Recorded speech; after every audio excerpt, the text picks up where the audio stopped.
Plum-familien har haft en virkelig stor betydning i Assens. Og i den dokumentar kommer vi til at undersøge deres familie, historie og byggerier. Det er nemlig historien om Plum.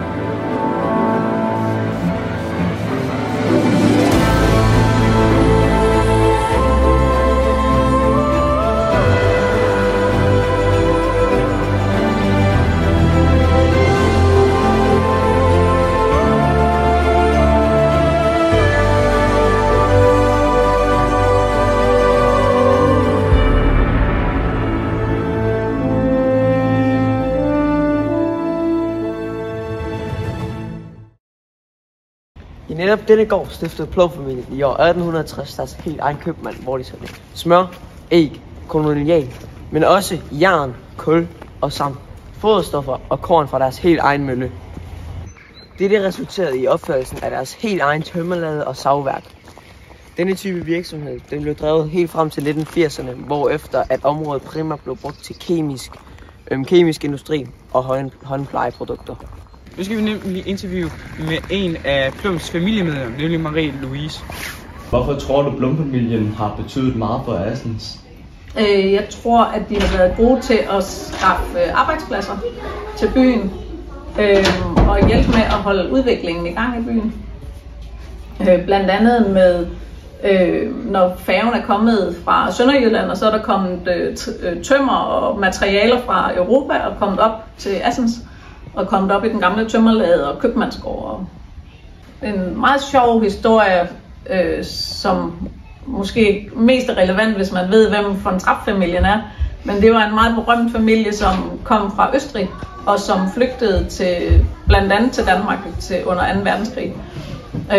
Og der hjalp mine bedsteforældre og mine oldeforældre, da de kom til byen, og havde dem boende i en periode her i byen.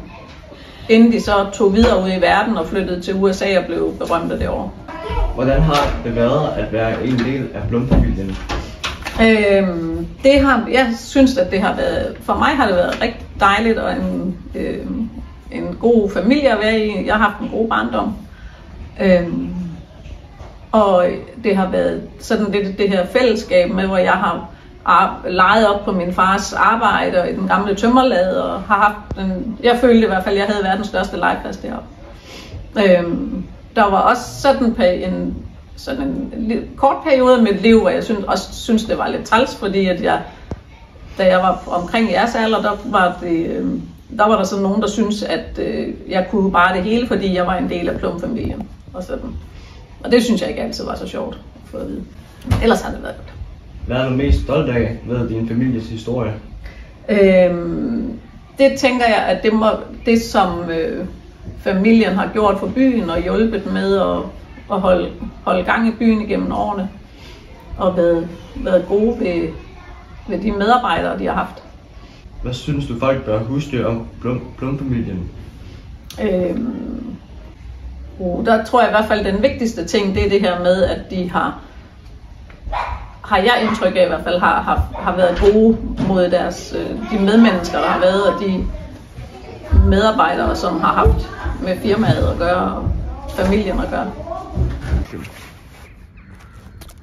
Det er altså nemlig en fritliggende trækonstruktion, som nemlig er 60 meter lang og 24 meter bred. Og den er opbygget nemlig af søjler med skråbånd og bjælker i et stramt modulsystem. Æggepakkeriet. Nu. Bygningsladen. Tømmerladet. Nu. Nemlig beskæringsladen, hestestallen og asesboden er ikke længere opført i Assens. Men alle de her bygninger var nemlig en del af den samme handelsvirksomhed, som nemlig Østergade 38 af hovedhuset. Plum-familien var med til at forme Assens, som det nemlig ligner i dag, gennem handel og industri. Deres arv er her stadig i byen og minder os hver dag om, hvordan en familie kunne sætte aftryk i historien. Det var nemlig historien om Plum.